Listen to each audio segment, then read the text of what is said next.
Welcome to the Trainer Talk, where we discuss topics related to health and fitness to help you gain back control of your health and fitness and become the absolute best version of yourself physically and mentally. Enjoy. In this episode of the Trainer Talk, we talk about kids' foods and how food manufacturers have created and market unhealthy processed foods with added sugars to our children to basically get them addicted to their foods and they no longer want to eat healthy nutrition. We want to try to help educate you guys on the importance of healthy nutrition in kids and also some tactics and tips on how to get them to start eating healthier. Hopefully this helps. Enjoy. So, what would be your opinion on foods that are advertised as kids' food or kids' nutrition? I think that a lot of the foods that get advertised for kids are especially high in, sugar. It's very based on taste, and it's also based on like colors. So it's either like super sweet or sugary, and then it's very appealing to kids where they put like cartoons like, all right, tricks are for kids, and that one pops to mind. Like a lot of like cereal commercials, they have kids in them, or it could be any other number of foods that are marketed to kids, like Lunchables, different things like that, where it's technically promoted as a kid's food, but most of the time adults still eat it anyways. So it's not necessarily separated. It's just heavily marketed to kids, or maybe it's heavily marketed to parents. Yeah. And then the kids end up wanting it because they see it on the TV. They see like the other kid, they're so happy in the commercials because they have, this cereal. Yeah. And so then they're in the store and they're like, oh, Mom, can we get this, tricks or whatever? And it kind of just keeps that image in their mind. And I think that it kind of really draws their attention with all the colors and everything like that. And it makes everything else look, in comparison, so much more bland and boring. Yeah, I agree. And just thinking back to my childhood, like I remember seeing, commercials for like Frosted Flakes and Tony the Tiger. And okay, my favorite animal as a kid was a tiger, like a strong, powerful animal. And then it even has like this big build, like, so they're kind of advertising. They had a bunch of kids that, eating this cereal and you'll basically grow up to be big and strong like Tony the Tiger kind of. So it's like they use those strategies to try to get kids roped in and wanting that stuff. The rabbit from, Tricks Are for Kids, and they have this fun stuff, like almost like cartoons that go along with it. Another thing that I notice is, and I wish they wouldn't do this, but so many professional athletes endorse McDonald's, Subway. I just saw a commercial the other day, and there was like a bunch of professional athletes that were throwing around a sub from Subway and endorsing that, like Steph Curry, LeBron, all these big athletes. And that's what's making kids and people want to eat that stuff. And what they don't realize, I don't think, is that that's their strategy to get them to eat that food. Oh, if Steph Curry's eating it, I want to eat it, and it's not healthy for us. But like defining, food as kids' food or kids' nutrition, we kind of agreed before we, started, like there is no such thing as kids' food. Like all food is just food. Everybody needs the same whole foods nutrition. I think they've just created a whole market towards kids between candies and cereals and Hot Pockets and Lunchables and all that kind of stuff, just to try to get kids kind of addicted to that so that they can sell more, is kind of my thought process on it. Yeah, I think it's a lot of like the marketing and the attraction to kids is the taste. Like all of that tricks, like Frosted Flakes, yogurts, like kids yogurts, kids microwavable meals, whatever, is like all about taste. And they don't, because kids obviously aren't old enough to be aware of the health conscious decisions and things like that. So they're just, and as soon as they get one taste, it's like that's all they want. Yeah. And then especially when those are the foods that are constantly around them, it's like that's the first thing they're going to go to. Yeah. But I think instead of just like having those foods around all the time, if you're just setting things out in front of them, like healthier foods, sure, maybe they might not eat it all the time, but it's not a big deal. Like as long as that is in their environment more often, I think is like the main Right. goal. Yeah, which I mean, we kind of say like the 80-20 rule of, okay, make sure most of the time it's whole foods. And then, for kids, their bodies actually can utilize sugar better, which is why they have a higher threshold for sweets. So it's kind of interesting. They did like tests of what people ranked as levels of sweetness, and the kids' like baseline level was much higher. And I think that's because when they're growing, they need a lot of quick energy, Mm-hmm. and they kind of market that with the candies, and that's why it's so attractive to kids. And you know we know from our experience, if you start eating more whole foods, the whole foods do taste really good. But if you're used to eating a lot of highly processed foods and super sweet foods, super rich foods, to go from something like hot pockets and cereal to um, oatmeal, or a healthier meal just in general, it just doesn't taste as good. Right. And it you have to like resensitize your taste buds to it. Which if you have kids and they're used to all those kinds of foods, of course you're not going to want to eat the healthier foods because it doesn't taste as good. The kids don't really know. They don't care if it's good for them or not. They just know, okay, this tastes good and I want that. And it's the parents' responsibility to be like, no, we need to have more of these foods, the fruits, the vegetables, the whole grains, the protein. And then still allowing the kids, like I wouldn't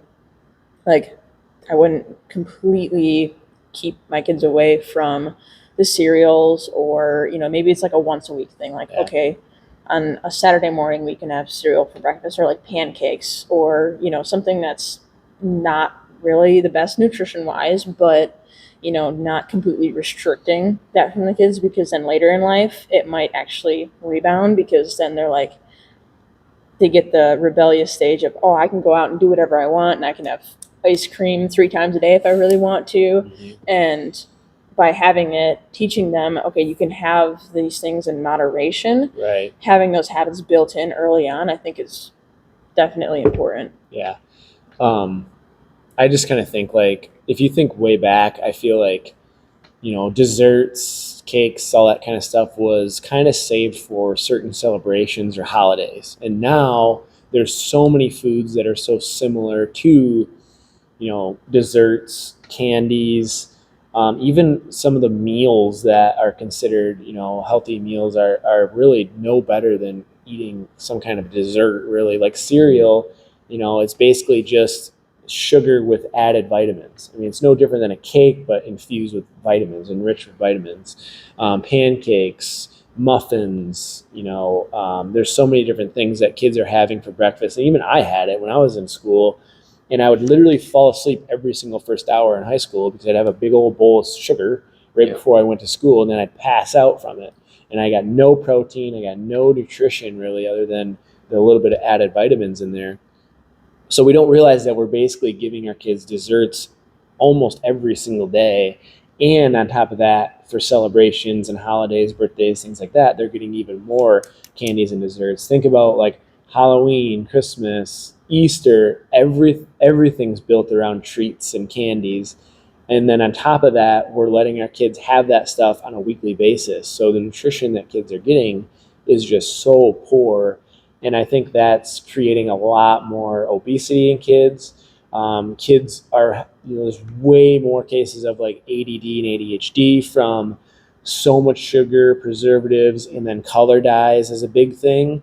Like I notice literally within minutes, like with my niece and nephew, they'll have something that's got sugar and color dyes in it, and it's like they're a whole different human 10 minutes later. They're running around, bouncing off the walls. It's like they're on drugs from this stuff. And we let our kids have it every single day, and it becomes addicted to it. No different than if, somebody gets addicted to some sort of drug. They feel like they want it all the time. Or maybe somebody that drinks a lot, they want to drink all the time because of that feeling that they get. And then they don't want the good stuff. And who's going to have a broccoli and chicken for dinner when they could have, pizza with, a piece of candy, or a pop with pizza? That's such a popular thing on like Friday nights and stuff. Nobody's going to choose that over it. So I think you're 100% on. Like, 80% of the time, these kids need to have structure and they need to be eating whole foods just like mom and dad, be taught the importance of nutrition, and then allow, hey, once a week, twice a week, we can have this, but that's all we can have, and then teach them why, I think is just a really, really important thing. Another thing, like, it's amazing to me, like, how parents, we control what time kids go to bed, when they wake up. They've got to go to school, they've got to brush their teeth, they've got to take a bath, they've got to do their homework. All those are non-negotiables, except what they put inside their body. That just blows my mind, that we give kids basically, things that can potentially kill them over time, and it's basically poison for their bodies, and they're growing and developing, all throughout that childhood, from the moment they're born until they're a teenager. And we have no control, well, very little control over what they put in their body, especially at school, things like that, because they have access to so many different things and such poor food quality. I feel like there's so much that we can do about it. But Yeah, I think it honestly just comes down to exposure and education. Yeah. Like exposing them to the right foods at a young age, or even I think that the foods that the mother eats during pregnancy really affects them. Like in the Prosper video, they were talking about how if the child isn't exposed to like gluten or like these certain foods, they can develop an allergen to the foods because they Yep. just don't have that protein Right. to break it down, and then that can lead to being allergic to it Yep. later on in life. And then just exposing them at a young age, and then once they're old enough to learn, educating them on making the right choices, so when they get in those situations like in school, they they don't have to be perfect, but the school lunches, instead of picking the pizza or the corn dog, pick the chicken sandwich, like even just something a little bit better. Right. Yeah. And I think that would just make a huge difference. Just that Or little bit of education. more people taking cold lunch too. Like, Yeah. like I in my mind, a peanut butter and jelly sandwich is better than a lot of food that these kids get fed, like the corn dogs, all the really, really highly processed stuff. If you get a whole wheat or whole grain bread, peanut butter, and then the jelly is probably the worst thing, but it's still better than a lot of foods that these kids are having, and at least they're getting some protein, some grains, and some healthy fats, and it's so easy to make. Yeah. And they can even add something super simple like, baby carrots or fruit on the side of it. Celery and and peanut butter, carrots, carrots and ants in a log. What kid dip. doesn't want ants in a log? Right. Peanut butter, celery, and raisins. Yeah, exactly. And it's like there's just like little changes where it doesn't have to be anything super drastic. Like you don't have to meal prep for your child, but Right. to at least give them better options, it can really make a difference in the long term, because we have so many problems today. But I think it is from the marketing and just the food environment that we have around kids, of childhood obesity, childhood diabetes. Kids are just not in shape anymore. Like probably, I don't even know how many years ago it would be, but when they did PE regularly and they did have a more balanced diet and they just were more active all the time, kids were in a lot better shape and they're able to run and play and do push-ups like crazy and stuff like that. And now it's like, kids really don't have a lot of active time. Yeah. Like they'll go out for recess, but I don't know if they actually do run around, play around. I'm sure some do, but it's just not as promoted anymore with, the video games. Like everything is sitting down. Like you have school where they're sitting down, and unless they're in a sport, they're probably not being very active outside of that. So their health kind of starts off deteriorating, and especially if they're becoming overweight, and then it just kind of a cycle that they get into as far as bad habits, and it can really add up over time, especially when it gets into adulthood. Like, I mean, there's a lot of people that are our age that are very unhealthy. Like their health is worse than a lot of 60-year-olds because maybe the 60-year-old people, they took care of their health and they are active and everything like that. But then you can have 20 or 30-year-old people that have worse health than someone that's twice their age. Yeah, and the strength. Like I notice, with people that come in, like their strength is just nowhere near what some of the even our older clients have, because they built a baseline as a child. Like, and it's amazing how many kids can't do a pull-up or a push-up or a jump rope. I've got 50 and 60-year-old clients that walk in here for their first workout ever, and they can bust out single under jump ropes, no problem, because they learned how to do it when they were 12. It's amazing what you do when you're a kid translate over to when you're an adult. And it's a double-edged sword with kids, because not only is our nutrition so much worse because we have so much more access to unhealthy stuff and processed stuff and simple and convenient things like fast food and microwavable meals and things, but they're also less active at the same time too. So they're not only getting poorer nutrition, but they're also not moving. Like when I was a kid, even I spent 100% of my time riding bikes, rollerblading, skateboarding, building tree forts. I was outside riding dirt bikes, four-wheelers. That's all me and my friends did. Even though we liked to drink pop, we ate Little Debbie's snacks a lot, but we at least combated most of that with exercise and moving and sports. But now kids are having the bad food, plus they're not even moving. Yeah. So it's really becoming a big problem. So any parents out there really need to try to get knowledgeable with at least the basics and help their kids move in the right direction. And I know it's going to be hard. Like I know for like even my brothers and sisters-in-law, like the kids throw a big fit when they don't get what they want, and it's probably very, very difficult, but you need to kind of push through that if you're looking out for the best interest of the child at the end of the day. And it's almost, is it even possible for people to actually starve themselves to death? I mean, kids are going to eat eventually. Yeah. Okay, yeah, they're going to say no, they're going to throw a fit over the food that they don't want. But if you go long enough without eating, you're going to eat whatever is put in front of you eventually. It might take a day or a few hours, whatever, but so what? Like, wait it out and start introducing those healthier foods. It only takes 7 days for their taste buds to really adjust enough to where they're probably going to start liking it. I know for me, even in my 20s, I started making a bunch of changes, eating foods that I didn't like when I was a teenager, and now I love them because I made those adjustments, and it didn't take long, and I was able to experience those benefits. So real quick from both of you guys, what would you give parents out there just as maybe a couple of tips and strategies on like getting their kids to start moving in the right direction of maybe better nutrition? Yeah, I was just thinking about that when you were talking, and a big tip is just to ask your kid what healthy foods they do like. So maybe, they don't like green beans, but they like broccoli. And so giving them that option of say, no, don't force them to eat the green beans. Just say, okay, is there another vegetable that you would like to have? And maybe it's carrots, or maybe they don't like vegetables, but they love fruit. Okay, well, you can always work in the vegetables later. Give them the best and the most healthy option that they're willing to do. And then you can always build off of that. Yeah. Because, I mean, if it is starting from, maybe they are really used to having the cereals and the processed foods all the time, just start with where they're able to make the little changes, and then over time, maybe introduce new things or cook it a different way. Like even if it's, broccoli with cheese on it, maybe it's like that'll make kids 100%. more interested in it. Just finding different ways instead of just like forcing them, like you have to eat this or you're not going to eat.